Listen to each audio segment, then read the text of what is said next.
now take the honor of inviting Professor Poonima Mehta Bhatt, esteemed faculty member of Hood College, USA, to kindly come up on the dais and address us on the topic, A Journey from India to the US, Diaspora Challenges, Adaptations, and Self-Discovery.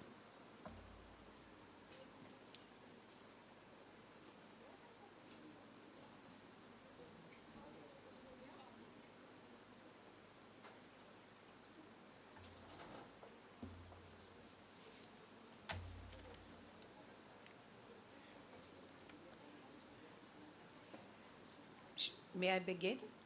Okay. Are you able to hear me reasonably clearly? If I'm too loud, tell me. Huh? I don't want, and if you can't hear, also don't feel shy. As it has already been mentioned, this third day workshop or whatever, I'm going to talk about a journey from India to the US. So it's a sort of a personal account of my own diasporic experiences. Okay. Um, I'm going to begin with a poem from a well-known Mexican poet who actually, as it happened, he's a wonderful poet. So if you don't, if you are students of literature, are unfamiliar with him, you should go and look for his work by the name of Octavio Paz. Octavio Paz. And Indians might, not your generation, but Indians may know of him because years ago, he was Mexico's ambassador to India also. So in some senses, and this is just to sort of get us started. And I quote Octavio Paz, "No one behind me, no one ahead. The path the ancient cleared has closed. Everyone's path, easy and wide, goes nowhere. I am alone and find my way." Okay? No one behind me, no one ahead. The path the ancient cleared has closed. Everyone's path, easy and wide, goes nowhere. I'm alone and find my way. So I'm going to talk about my alone journey, my journey as a single person, my diasporic journey to the United States. I have to, at the very beginning, do a disclaimer, which is that we've been talking about pretty much for the last 2.5 days about women's diasporic experiences, where women are seen frequently and are, in fact, victims of violence, of patriarchy, of exploitation, and as a result, face and experience emotions of extreme loneliness, despair, and dislocation. So you have standing in front of you a diasporic individual who doesn't know what all this is about, okay? So my own journey as an immigrant is, I think, rather unusual because it contains none of the loneliness, none of the estrangement that many young diasporic women feel, none of the deep sense of loss, though there was some sense of loss.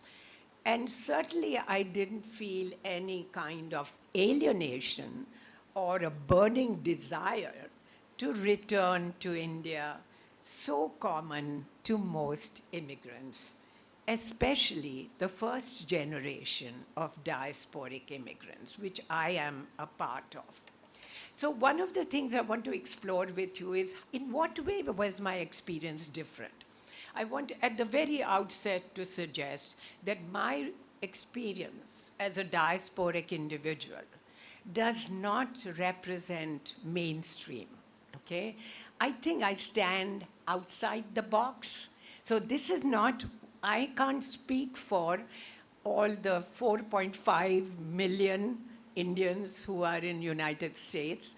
I can only speak at this point for myself. But in talking about what I felt, perhaps you can capture exactly the opposite of what a majority of the diasporic people felt. And what this suggests is that diasporic experiences are not uniformly the same.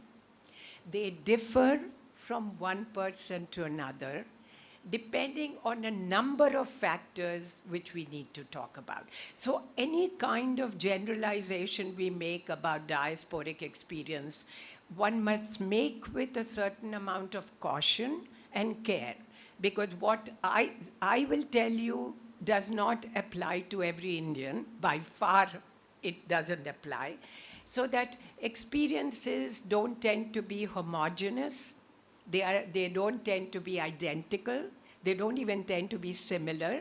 They differ from individual to individual, depending on their backgrounds, their circumstances, their class, their caste, the motivation more than anything else for the move from one part of the world to another. You know, what drove them to leave their families? What triggered off this emigration?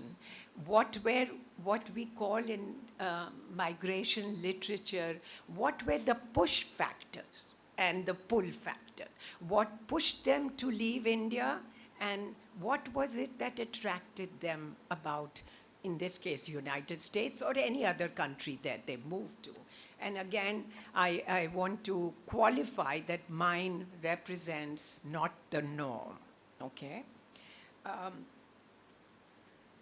And while most literary works and our seminar, our workshop, or whatever this 5-day sessions deal with the genre of immigrant tales and immigrant narratives and literary narratives, most of them, if you've read the popular books, and we've talked about all the very well-known authors, they talk about dislocation and displacement. These are two important words. Dislocation. You locate from your home country, from everything that you love, that you are familiar with, and you relocate in an alien environment, a strange environment. And this often leads to trauma. It leads to a lot of anguish.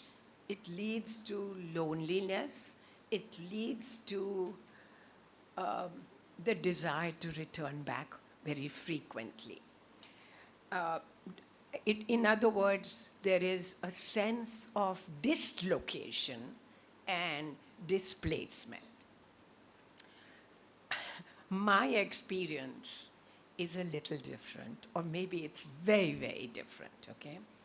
I finished, I actually come from Gujarat. I was born in Nagpur in Maharashtra. When I was 3 months old, my parents, for work reasons, my father moved to Delhi. And from the time I was 3 months old until I was 21, when I left for the US, I lived, grew up, and loved Delhi. So in some ways, Delhi was the city. I did my schooling and all the way from elementary school to finishing up high school in Delhi. And then I went to a women's college. So I'm very delighted that I am once again back in the environment that I love most. I went to Delhi University to Miranda House to do my BA in history. And after I finished 3 years of that, and I stayed in the hostel. By the time I started my college in Miranda House, my parents had moved to Nagpur. My father was an engineer and an environmentalist. And they moved away, so I went to the hostel. I think that's a diasporic experience also, okay? In particularly, this was 1962, okay? And I was a 16-year-old girl. I just thank my parents that they've had enough confidence to let me go and have the freedom to go and study at the age of 16, and more so live in a hostel.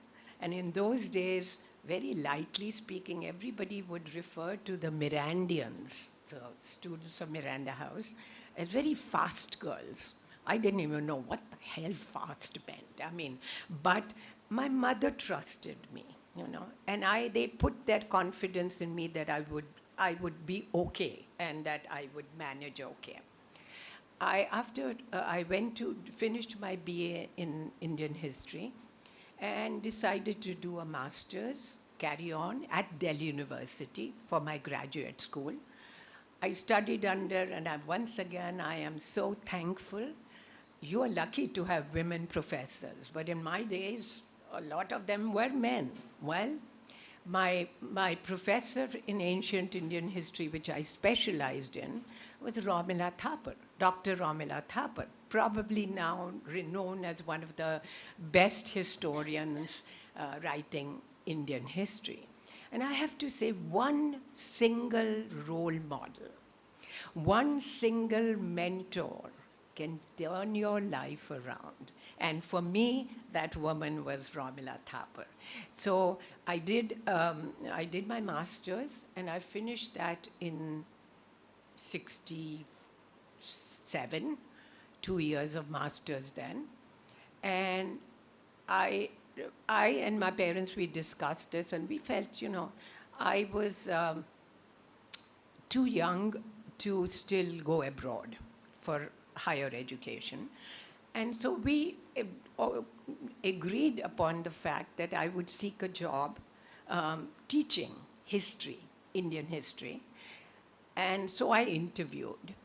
And I have to say, not for a minute did I think I wouldn't get selected. I mean, it's only at 16 or 17 or 18 or 19 that you have this total wrong confidence. But I just assumed that I was going to get the job, and I did get the job.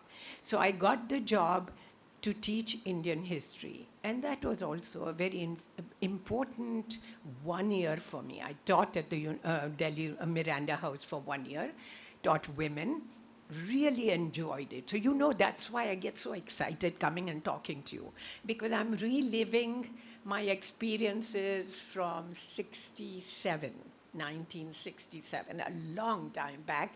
But I loved every day, every moment with my students that I had, and sharing with them what I had learned in my master's. In 67, I heard, and Dr. Thapar was sort of influential and instrumental in this. She mentioned to me that Delhi University was starting a program in a whole department of East Asian studies. She said, would you like to apply for East Asian history? I'd taken by then only one single course at the MA previous level on East Asian history, but I didn't think much about it, and I applied. And lo and behold, I was selected for that position. I decided yes, and they asked me, they said, where do you want to go? So they themselves were very anxious that I go to London School of Oriental and African Studies, or to Oxford University, where I had admission. And when I got the letter of appointment, I went back to them and I said, no, I don't want to go to England. I want to go to the US. Okay? So sent me to either Yale or to Harvard, the two places well known for East Asian studies. And they said, we've got to think about it. I think they did not realize, they had not encountered somebody as either as bold or as cheeky, whatever you want to call it. And they came back and said, yeah, we think Yale would be nice for you. And then I spent 3 nights thinking about Yale.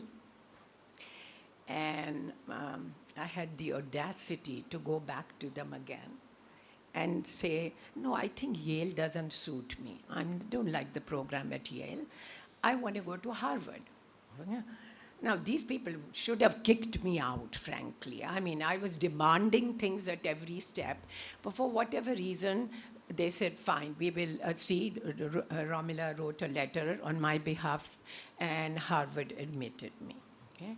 I have to mention that, yes, and off the record, I need to mention that all this in arguing for not London, not Oxford, not Oriental Studies, not even Yale, I had behind me a young man whom I had known. But I had not decided to get married at all. I had made no commitments whatsoever. When he went to the US to study civil engineering, I told him, I said, I want you to be free and I want you to meet all the girls. Don't think about me because there will be many girls, many capable, and let's keep all our options open, but I want you particularly to have the opportunity not to be tied down to some woman in India. Anyway, I did go to Harvard, and he, as it happened, that was his last year at MIT finishing up his PhD in urban planning and, in civil engineering, which he was. Okay, when I reached there, there was, I mean, my diasporic experiences are a little unusual. When I went there, I knew that I had to find a way to support myself. You know, one of the big challenges for people who go is how do you find the resources? I mean, you may not believe it, but I didn't come from a family that could have afforded very easily my staying in a hostel and this and that. So I go to the Harvard office and I look through their housing office ads, and I find that there was this woman whose husband was away in Africa, and she wanted somebody to take care of her 4 children. I never had had children, I wasn't married, but what she was willing to give in return was free rent and food, and that's what I wanted. Okay, so I applied for that, went and met her. I really liked it. 4 children was rather handful for me because I'd not been around young children, but she didn't expect too much work, and I lived in the basement. I saved a lot of money. So one of the things that's similar with other diasporic people is economic necessities push you to make some decisions, okay? In the case of people, some people go as indentured labor. In other cases, they go to work. They go to do business. They are dukkawalas in East Africa. In my case, the economic need was to find a way for housing and food so that I was self-sufficient. Okay. Once I got married, and then I'm going to move on to the nitty-gritty of it, I moved to Washington. And again, this is something I want to mention. My husband had just finished his PhD, and I felt that I didn't want to restrain his opportunity. So I said, let's move to Washington. So what? So then when we go to Washington, I'm telling myself, what am I going to do? There's nothing to study here. I've studied East Asian history. I've studied Indian history. I find British history very boring. What am I to study? And then something struck me. I had never been exposed to African history. On my way to the US, I had stopped in Africa where my father happened to be, at that time, post-retirement at the University of Nairobi, teaching environmental engineering, starting a program in environmental engineering. So I spent 3 months there before I came to the US. And at that point, I realized my own ignorance, my own lack of historical understanding of an entire continent. And I was also angry that Delhi University did not have any courses on African history at that time. And that had stuck in the back of my mind. So when I moved to Washington, I looked around and there was nothing that really interested me. And I certainly didn't want to start working. So I said, hey, this is the time to go back to school. So I applied to an African American university, Howard this time, not Harvard, but Howard, and a program, PhD program in African history. I had to start all over again. Coursework, but I did it very fast because I was already, and then field work. So I finished coursework very quickly. I was not yet married for more than a year. And I said goodbye to my husband. I said, I got a Ford Foundation grant and I can't give up any opportunities for further. So I'm going for field work to Africa, to Kenya. And so I took myself up. No understanding of Kenya, no place to stay there. Found myself in a hostel at the University of Nairobi and spent 3 months doing some field work, studying the Asian migration to East Africa. So the other day when I spoke about the Asians in East Africa, it's coming out of my doctoral dissertation, the work I did in Africa in the 70s, whenever it was. I came back, quickly wrote up my dissertation, and got my PhD. Now, wherein lies the diasporic experience here? I was in a space which was in between, already at Howard, an African American, predominantly an African American institution, no matter how prestigious, but I was not African American. I was an Indian. I was in between because neither African American and nor was I a white American. And they couldn't really place me. I was the only student in the program. And they just didn't understand how to deal with me because I was neither this nor that. And they were unfamiliar with an Indian woman. And I said, doesn't matter. I'll lead the days and months and year, if necessary, years of loneliness and feeling estranged, having not too many friends because you are neither here nor there. You are the in-between space, and they don't quite know how to figure that out. So it's a very different kind of experience, but it is very similar to diasporic women who find themselves in a new country, in a new environment. They get lonely because they don't have friends, and so on and so forth. Okay. In my case, and anyway, I finished my PhD, and then I just have to finish that up and then move on to very specifics here. I decided consciously to teach in a women's college. And there were many in those days in America, because my heart was to help young women become whatever they wanted to, the way I had the opportunity to fulfill my dreams and realize all the dreams I had. So when the opportunity came up, I applied to a college that was 100 years old. That was a women's college, 42 miles from Washington. I said, let me learn how to drive. Learned that, and I would go every day. I got the job, and I taught there. Once again, I felt a sense of loneliness and tremendous alienation. At that time, I want to say this was 1976 or 1977. Even though there was a large faculty, there was no foreigner, no foreign faculty member at my college. Not just Indian, there was no foreign faculty member, they were all Americans.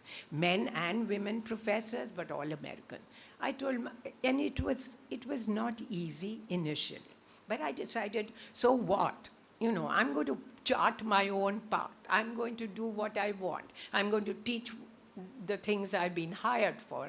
And my life was going to be at home rather than at work, other than teaching.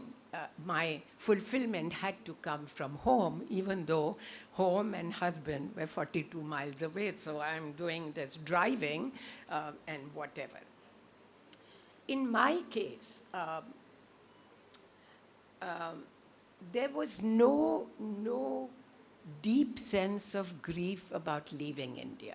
And I'm still grappling with why was that? You know, for me, America was not something that was forced upon me. Nobody said, Purnima, go to India, go to the US to study. My parents did not. They never imposed their views on me. But it was my own decision. And so the, the desire to go and explore a new land, new opportunities, new possibilities, the promise of another kind of future was what attracted me. And I had no deep sense of grief that accompanies other diasporic people, nor was there an erasure of the past. When I was at the Women's College, I insisted that one course I taught would be on India, on Indian culture. And this was my way of overcoming my desire to stay connected with India. It was very academic, but it was nevertheless there. I had, if anything, rather than want an erasure of the past, what I had, what I experienced was a renewed interest in the past, okay? So it was not a nostalgia for the past. It was not sadness or sorrow at what I left behind, because nobody forced me to do it. What I felt was a renewed interest in the past. And very quickly, I knew how I could fill that gap. So I decided, while I was teaching, sometime in the late 70s or whatever, after 1 year of teaching, that I was going to visit India and I was going to fill the gap in my knowledge about my own past. And the way I could do it was to write, not to write, but to translate the autobiography of my grandmother, okay? And this was my connection with India. This was the way I overcame my loneliness for India, by saying, my past isn't erased. I have a renewed interest, a new interest in my past, and that is to find out where I'm coming from and what my past was. So my grandmother, and I mentioned it very quickly in the other, and I'm not going to spend time on that, she was the first woman to go to college from Gujarat, period. 1902, when women did not go out of their homes. She was courageous enough to go and get her degree. And then she decided, and this is important for women particularly, but for men and women, she decided that she was going to dedicate herself. She was she was a typical Indian woman. Remember this, we are talking the early 20th century. She decided that she was going to promote women's education because she felt she had benefited from her experience. So she started in her own home. She started a school to begin with 3 widows who wanted to study. And she taught them. And gradually it must have been successful, and it was not about money because she was getting no money. Gradually and slowly, it became a women's college. And now it is a part of SNDT, Women's University in Bombay. So in some ways, it was, you know, the other day I said that we stand on the shoulders of our ancestors. And what can I say? Anytime somebody said, ma'am, you did rather well. And I said, no. It was just because I had all the push. And so what I did was, in trying to connect with my past and get over my loneliness, if there was any, which was not, I said, and my grandmother during the course of her life wrote a biography, an autobiography that initially was not published as a book, but it is as a book now. Every month she wrote a chapter for the local newspaper in Gujarati language, a language in which I had not grown up. I spoke it. I didn't know it very well. I spoke it at home because my parents insisted we speak Gujarati. I grew up in Delhi, so I spoke Hindi. Took up the challenge. I said, how can I translate when I don't know Gujarati properly? So at that time, there was an old uncle staying in this house, the family home. And I said, please, please, uncle, give me time every day. I'll sit at your feet, I'll read the autobiography, and I will try, you help me with some words so I can get it into English. Because I didn't know Gujarati well. And over a period of several months, I translated the autobiography, which is published by Zuban, the women's press. And in some ways, I think it really helped me at least overcome this deep sense of nostalgia for the past. I had found my past, and it was very much energizing for me to have done this work. It was a work, labor of love, and of all the books I have worked on, I still consider it my favorite book because it is my grandmother's life. It is about her struggles and so on. So what is happening here in terms of diaspora? I relocated to United States for a number of reasons, education, whatever. But instead of feeling dislocated,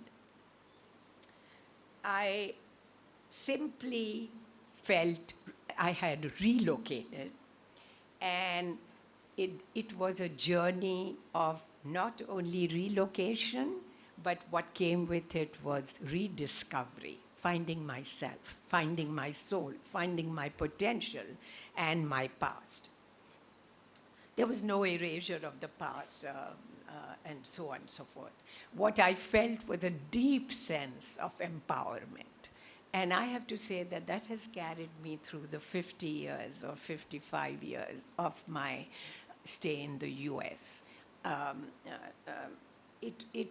think I charted a new and a very much adventurous path for myself. Nobody stopped me. They encouraged me, whether it was my parents first, then my husband, then my daughter, and I could fulfill fulfill my dreams and my desires the way I wanted to. So it was very easy. Let's talk a little bit about assimilation, okay? We've talked so much in the last 2.5 days about how difficult the process of assimilation is for new diasporic immigrants, migrants. Assimilation means you are adopting and adapting to the culture of the host country, okay? To assimilate is to adapt.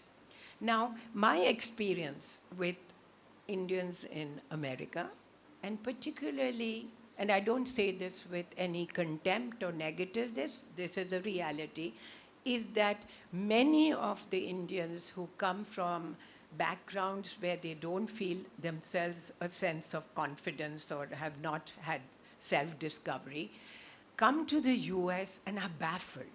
Language, okay? Many of you are students of English literature, but not everybody is. Many people go there in search of jobs. They go from poverty-stricken backgrounds. They go to join their husbands who are working people there.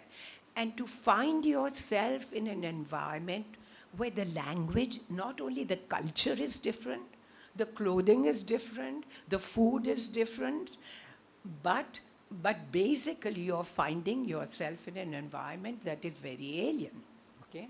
Now, and the first thing I notice about Indians in America, the shorter their stay in America, in other words, if they've just arrived and they are settling down, they suddenly acquire an American accent, Okay, oh, I'm always taken aback. I've been there for 57 years, and how come I speak Indian English, okay, or whatever it is? I don't, I don't have an American accent, but the American accent was a form of assimilation, maybe for them. Okay, and when my students said, we don't understand some of the words you're using, Dr. Bhatt, I said, don't worry. Ask me, I will explain it. But don't think that I am going to speak your language. I am speaking what the English I have grown up with. Okay? I resisted a certain kind of assimilation. What I did was what we call in diasporic literature as selective assimilation. Okay? What suited me, I adopted. What I didn't like or I did not find, was not comfortable with, such as acquiring quickly a huge American accent, I said, I don't care. If they don't understand me, tough luck, you know.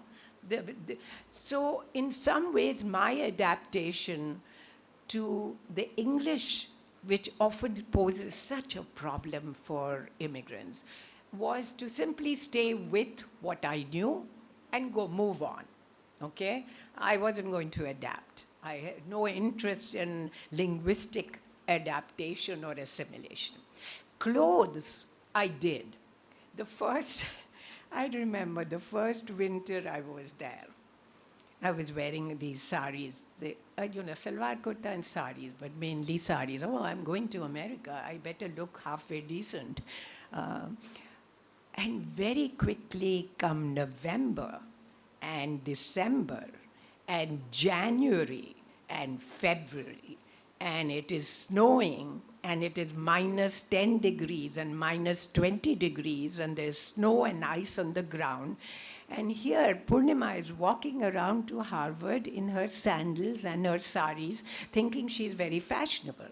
I said, no, no, no, no, no. This got to stop. It doesn't matter if I don't look nice.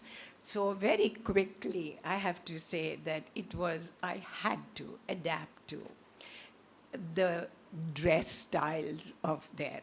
Not a short mini skirt, which I was too old for anyway and could not, but blue jeans, trousers, and a top. And I still, at my age, mostly when I'm not with an august company like yours, and when I don't have a boss so as well dressed as your teacher, your professor, I still feel more comfortable with either salwar kurta or even more so with just, jeans or trousers and a top.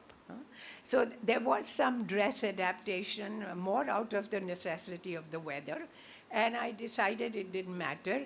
Even when I was newly married, it didn't matter. I mean, my husband didn't care, and if he cared, I wouldn't have cared anyway. I was going to be comfortable. Okay, it was very, very important. Food. Now, a lot of the literature, diasporic literature, and all the writers that you have been discussing for 2.5 days talk about food as a means of solidarity, as a way to recall your motherland, as a way to remember your home country. Okay? It's a way of connecting. It's really a very powerful way of connecting. And very quickly I found that I craved Gujarati food. I craved simple food. I wanted dal chawal. I wanted dahi. I wanted achar. I wanted roti. And you people are probably a little more fortunate than I was. If I wanted this and I wanted that and dal and chawal and fresh roti, you better believe it. Either my husband or I, or together, we're going to figure out a way to make it all. Because there was going to be nobody. We could neither afford nor was there any possibility. In food, I think I have adapted very little. I also, not because I have any religious constraints, I have none whatsoever. I'm not a big meat eater. If you invite me to your house and you have biryani, I'll taste it, okay? If you have chicken, I'll taste it. But my preference is just a simple dahi, rice, dal, whatever. And I have continued that, even when my husband has a yearning. So the other day I was calling him up and I said, are you lonely? And he said, not at all. I said, are you eating properly? And he said, very well, even better than when you are here. And I said, what are you eating? And he said, I had chicken today and I had fish last night. So I know that he is making up for lost time here. When I'm there, he doesn't get it as often. But anyway, so in my case, there was values. I don't think I changed my values too much. Okay? I went with very solid. I come from a Gandhian family. My grandmother and grandparents were involved in the freedom struggle. So there was an emphasis on simplicity, on leading a simple life. And the values I took with me have been reinforced rather than changed. If I have had a little bit more money because both of us worked, I didn't spend it either on clothes or on jewelry or on something else. It wasn't important. My values were somewhere else, okay? My values do include travel. I can't resist. I want to travel all the time, everywhere, every place in the world. And I do that. But other than that, my lifestyle and my values. Pati, lifestyle is also important. If you come to my house, you will think that you are in a Gujarati home, a modest one in America, but nevertheless, I recreate a little Gujarat through the bedspreads or through whatever, and lifestyle remains in some ways the same. Okay. What did America mean to me as an immigrant in my diasporic experience? I learned that if I was audacious, meaning slightly cheeky, and I may be more than slightly, if you are audacious and you insist that you want something, you can get it. Okay, at least that's my experience. So when I went to teach at my college, after teaching for a year or two and doing a very nice job, I thought my students at least loved me. I don't know about the faculty. When I started feeling secure that they knew that I was worth keeping, I went to the president of the college, university, and I said, why don't you have a course on Native Americans? The first American, you know what I mean by Native American. What used to be called American Indian, but that's a confusing term for us. Native Americans were the first people to live on they were the original people who were settled in America. It was only later on that they were thrown out by the the white people, and their uh, their basically their livelihoods taken away, their lands taken away, their pride taken away. It's a very sad story of the neglected ones right in America. Nobody talks. America is a superpower, and people talk about how wonderful the country is.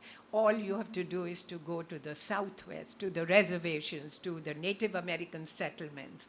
What poverty, what alienation for them. They are experiencing what diasporic individuals face, and they are the original residents of that. It's a very sad story, so I asked the college. I said, aren't you embarrassed that you have me teaching Chinese history and Japanese history, me teaching Indian history, me teaching African history? Who's teaching Native American history, the history of this land and of the original settler people of this land? And they said, no, there's nobody to teach it. I said, I don't believe that. If you have the will, you'll find a way. And then I said, yes. And if you want, give me time. I said, send me to the Southwest. Let me travel freely amongst the Native Americans.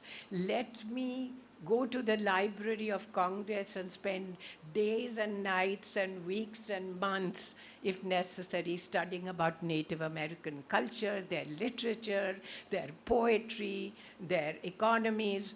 And I said, if you give me 1.5 years of leave, paid leave, I'm not going to take unpaid leave, then I will come back and develop and come back and teach a course that you will be proud of. I have to say that they gave me the chance, okay? So I took off. Once again, bye-bye to the husband, took off, went to Southwest, they gave me the monies, went to the reservations, tried to study the Indians, find out about their problems, about the concerns they have. Came back, Library of Congress, day and day out, a day in and day out, and developed a course on the cultures of Native America. And I'm very proud that now, of course, nobody's teaching it again because I've left, but it was one of the most popular courses. So in some senses, now how does that fit in with our concerns about diaspora? I think for me, it was a certain amount of confidence that I found or I had or I discovered in United States as an immigrant. It was a journey of self-discovery and self-exploration. And I developed a certain amount of confidence that if I really had the will, really have the desire, really have the good intentions, then I could get what I wanted, okay? Pretty much what I wanted. And so for me, it has literally been a land of opportunities. People go to America for economic opportunities. And I respect that. I'm not going to condemn that. For me, it was not getting rich. It was not making money. You can't make money as a teacher, or at least you couldn't in those days. It was about the excitement of learning new things and then sharing it with a whole generation of students. And what America can do and did for me, but can do for a lot of people, is that it can become a land of opportunities, of self-discovery, and of self-exploration. And you can do what you want if you put in enough effort. And at least for me, so it was easy for me to fulfill my dreams and realize my hopes. Um, the other thing that was an advantage to me, and I have to say this because it is so important in diasporic literature, patriarchy, the burden of, for women particularly, who come from patriarchal families, male-dominant families, arranged marriage sometimes adding to, contributing further to the patriarchy. The expectations quite often, if there is an arranged marriage in India and the young bride goes off to join her husband in either US or UK or whichever country, whether it's Jamaica or Mauritius or Fiji, is that she will bear a dual burden, okay? She will look after the family. She will take care of the cooking and all the household chores. When children are born, she will look after the children.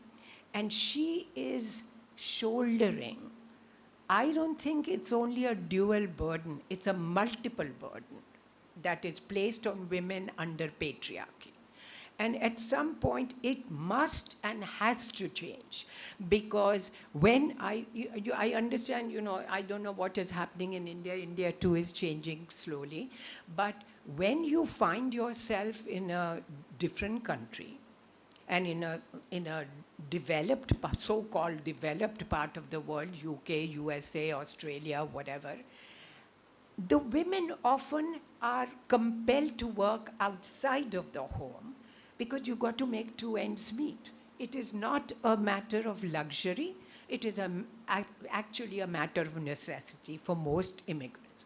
Now, if a woman is working 8 hours outside, as her husband is, and if they have children, I don't understand why patriarchy, under patriarchy, the expectation is that when both of them, husband, wife, Mia, Bibi, come home, that she's going to go straight, change her clothes, go into the kitchen, cook the food, wash the dishes, clean up, and take care of the children.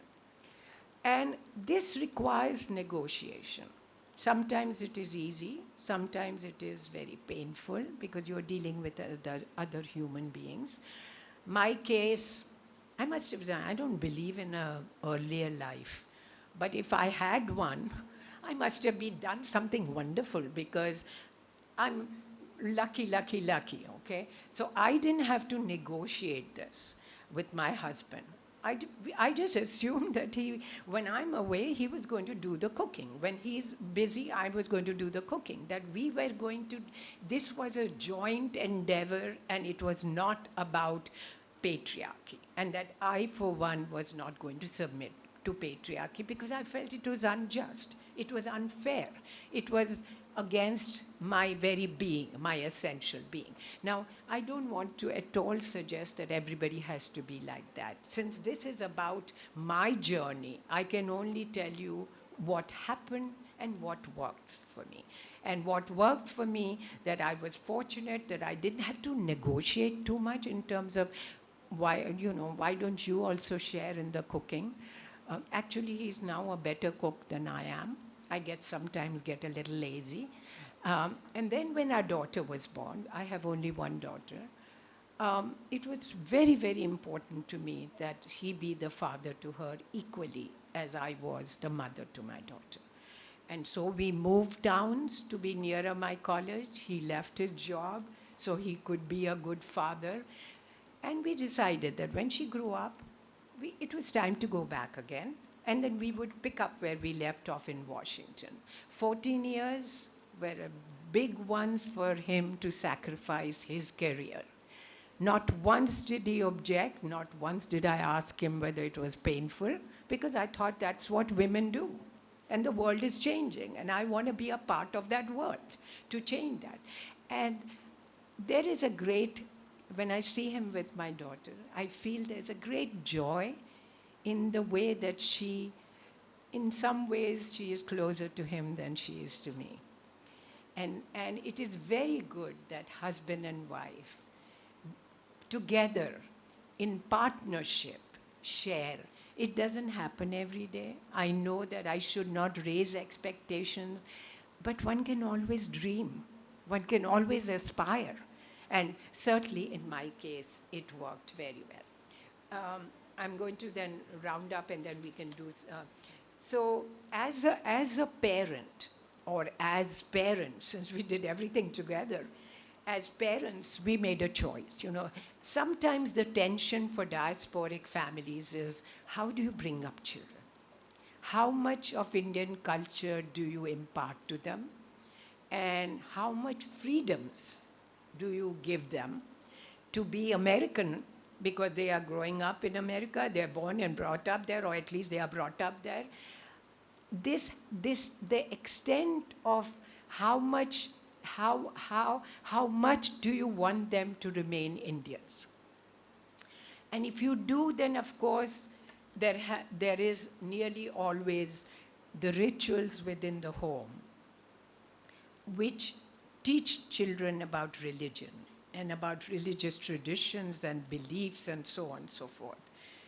There are other things, the food, of course, clothing, of course, and the expectation of, can they be dating? Should they be dating? What happens if she wants to go out with a young man? Am I going to be Indian and say, no, I want you only to marry an Indian? Or am I going to say, well, you've grown up here. What right do I have? If I wanted her to be an Indian, I should have lived in India. I know that for sure. And I feel that about every Indian in the West. If they want their children to continue all the traditions, all the beliefs, all the religious rituals, why are you going abroad? Is it only for monetary reasons, or is there something else that is pushing you to go? So, in my case, not an easy decision because it never is. Uh, we decided jointly that it was the onus, the responsibility was on us to allow her to be free in a country where everybody else was doing whatever they were doing. To dress like an American if she wanted, I didn't always, but then, who was I? Or to eat like an American, or to go out with an American boy, and to marry an American if she wanted. I wasn't going to impose anything. And I think for Indian parents, that is often an enormously difficult choice. And my case, in our case, it was an absolute conscious decision that if you go to another country and you have a daughter, you bring her up there, you stay there, then you should, we thought by our value systems, allow her the freedom to be whoever she wants to be, to whatever she wants to do. It's not that it's always something that makes me happy, but it is not, I did what I wanted to do, okay? Though I was I was not a rebel, even though it might sound like I was rebellious all my life. But so I think one of the hardest decisions for diasporic families is how to bring up children in that new environment. And oftentimes there is a very severe generation gap. Okay? There's an estrangement of the young people against, and an anger, a resentment towards the parents. And I think with some reason, if you really, really, and I have no problem, if you really want to bring up your children as Indians, you probably shouldn't go to the West, because it is not fair to them. You have to allow them freedoms then, because you've enjoyed your whatever, and how is it that you are imposing your religious tradition or your beliefs or your ideas of should you go or should you. So the tension between the first generation, which I am, of American, and the second generation, which is my daughter, the potential is always there. But I accept she's an American kid. So yesterday, day before, I was talking about the saris, and maybe I mentioned, I said, I look at the sari and I say, who's going to wear? I have only one daughter and she will not wear these, and they were given to me by my grandmother and my mother, and I'm so sad, and this and that. Okay, what does it matter when I'm gone? Okay? If the saris can go, she can do what she wants. It's not for me to decide. So these are choices immigrants make. And I'm not for a minute going to suggest that what I did, the way of life I followed, the values I had were the right ones. They were right for me, okay? They were appropriate for me. So first generation, second generation tensions are very common amongst diasporic people. What other advantages or disadvantages did I have which allowed me, I think, to find happiness and fulfillment and discover myself in a new country, in America in this case? And I have to say that for everyone, your background can make a difference. Okay, I don't want to move away from the importance of influences in your background. Caste, class, religion, all of those matter, okay? And in varying degrees, they can influence the thinking of diasporic people. So if you come from a deeply religious background, which I didn't, they allowed me to, and in my courage or my stupidity, I don't know which one of the two, I also asked the college to allow me to teach a comparative religion course because I said that before I say I don't follow any religion, I must study it so well, every one of them, Christianity, Islam, Hinduism, Judaism, and African religions. And I said, only then I'm in a position. And so I again developed a course on comparative religion. But having studied all the religions, I respect them all, and I respect the practitioners of all. I value their beliefs. For myself, I walked away from any rigid adherence to any one religion, and I didn't come from a background. My mother and father, my mother was not a working woman. So for a minute, don't think that I come from, a grandmother may have been highly educated, but she too was a wife and a mother. My mother too, and that was in independence time. You couldn't, a woman couldn't work because you were taking away a job from a man.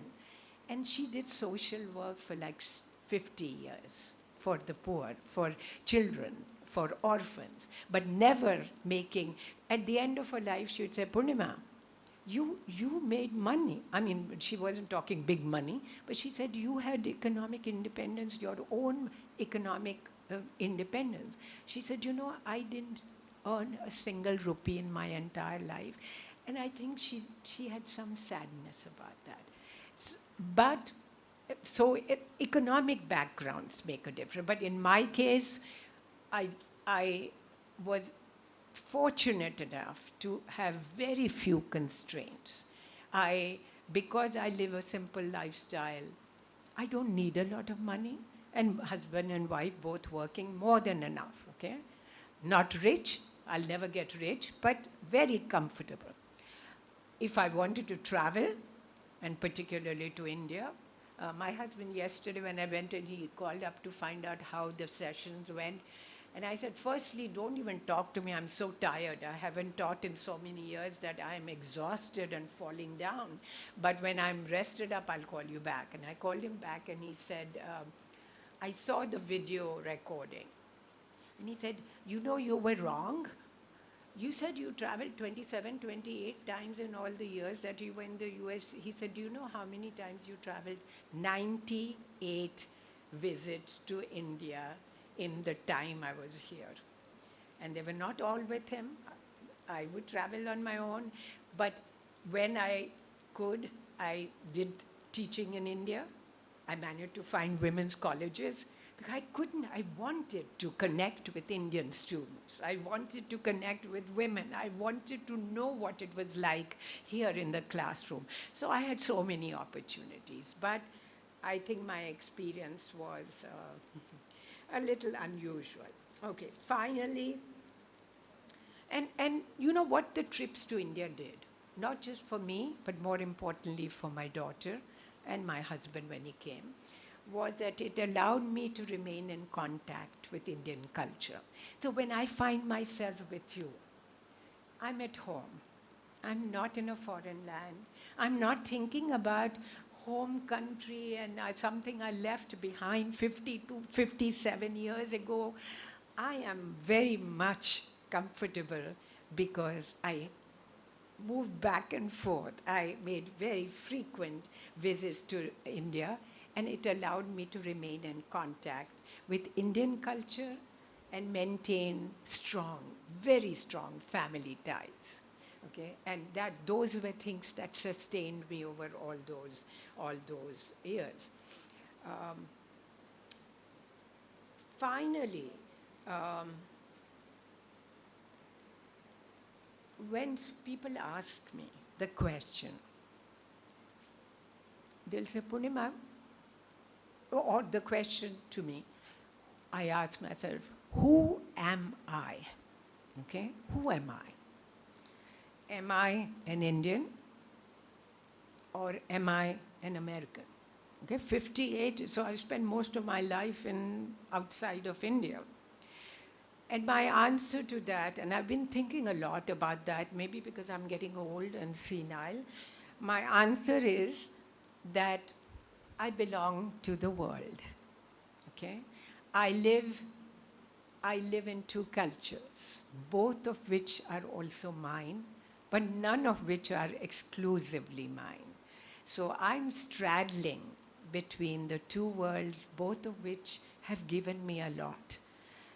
And I love, in some strange way, I love both of them because they have both enriched me in different ways.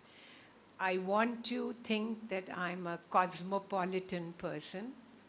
I'm a citizen of the world, and that I will try, have tried, and will do so till I die to imbibe the best of both the East and the West without saying that I belong to one or the other. And I think in some ways that is a diasporic experience that is very much mine, but there are others who may feel that too. Okay, I, I have lost count of time, and Dr. Sadaf is not here. Are we nearly one hour gone? Huh? I was told in no uncertain terms, whether you like it or not, we were thinking how to tie you to your chairs. I know you've had a very long day, but she said the grant requires that we have a tutorial. And in fact, I think I got a little bit of a scolding that I cannot get away without requiring 1 hour of question answer. And I said, what if the students just stay quiet? What am I going to do then? I've prepared my lecture. I've talked whatever I'm talked out about my trip to the. And she said, if not, you write down questions. There she comes. No, that's not her. And so she said, if they don't ask questions, Purnima, you're going to raise some questions and have them answer that. So please don't force me. And I'm so obedient. After 58 years of being away, I'm obedient because, I'm here. I'm serving you people and the college and the grant. So I don't know if you want to take, I don't know, even if it's my right to say that, but certainly it's all right with me. I won't get offended if you want to take a few minutes away. I better stay glued to the chair in case my host professor comes. I don't want to disappear, but then let's have a meaningful discussion. If not a meaningful discussion, then you're going to force me to, as she wants me. She ordered me. This is not a request. This is not an appeal. It is an order that the grant requires 1 hour of animated discussion or my asking you questions and you're not remaining quiet. So don't save me and save my life, okay?